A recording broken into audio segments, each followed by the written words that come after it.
जा रहे हैं इन तिथियों में, इन दिन में, इस महीने में कभी भी विवाह मत करिएगा। आप विवाह करने जा रहे हैं, आपके बच्चे का विवाह हो रहा है, आपकी बेटी का विवाह हो रहा है, आपके बेटे का विवाह हो रहा है, तो इन जो विशेष तिथि, दिन, नक्षत्र है, इन तिथि में, इन दिन में भूल करके भी विवाह मत करिएगा। अगर आप ऐसा करते हैं तो इसका बहुत बड़ा दुष्परिणाम आपको भोगने को मिलेगा। इसलिए आप लोग ध्यान से सुनिएगा, कौन से महीने में विवाह नहीं करना चाहिए, कौन से दिन में विवाह नहीं करना चाहिए। आपके बच्चों का विवाह है तो विवाह जन्म के महीना में कभी नहीं करना चाहिए। अब यहाँ पर आप ये मत मानिएगा कि जनवरी, फरवरी, मार्च, अप्रैल इसको छोड़ दीजिए, ये तो इंग्लिश डेट हो गया। आजकल हम लोग इस डेट पर चलने लगे, लेकिन हमारे सनातन में, हिंदू धर्म में बैसाख, जेठ, आषाढ़, श्रावण, भादौ इन सबको माना जाता है। जन्म का महीना यानी अगर आपका जन्म आश्विन में हुआ है तो आप आश्विन में विवाह नहीं कर सकते।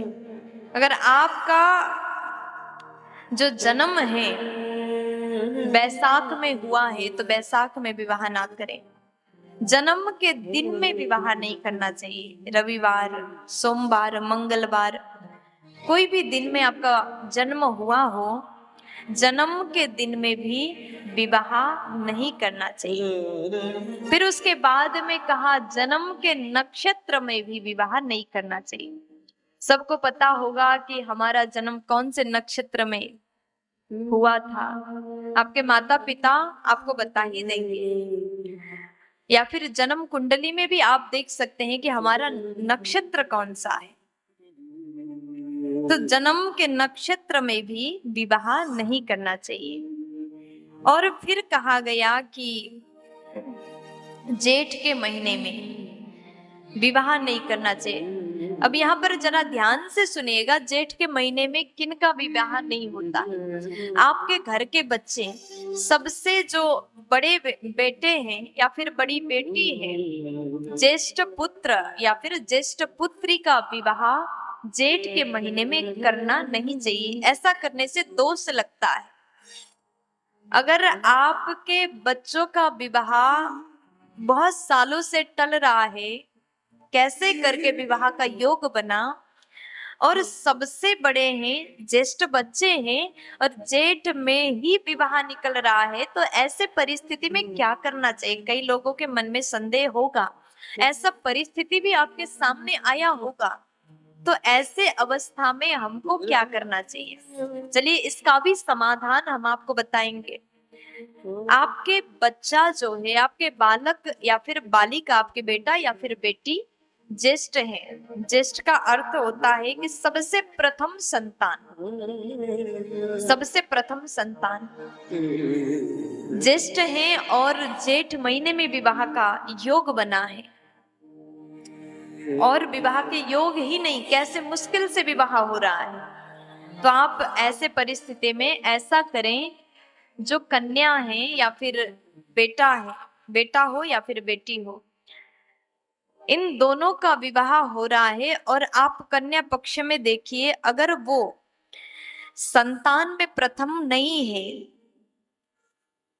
कन्या या फिर वर, दोनों में से, भाई बहन में से सबसे बड़े नहीं है, तो किसी एक ज्येष्ठ संतान नहीं है, तो ऐसे परिस्थिति में, विषम परिस्थिति में विवाह किया जा सकता है। ये समाधान बताया गया है। तो आपने सुन ही लिया, विवाह एक ऐसा संस्कार है, विवाह संस्कार के बाद में पूरे जीवन को हम लोग बड़े अच्छे से जीते हैं। विवाह होने के बाद लड़की का या फिर लड़का का जीवन बदल जाता है।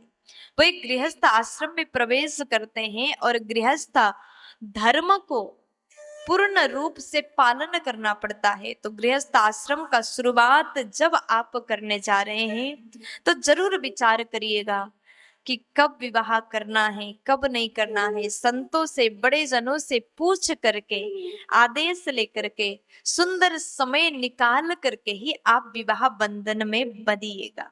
अगर आप गृहस्थ का शुरुआत बड़े अच्छे से देख करके नियम के साथ में करते हैं तो आपका गृहस्थ जीवन बड़ा ही सुंदर होगा, खुशहाल होगा, आनंदमय होगा।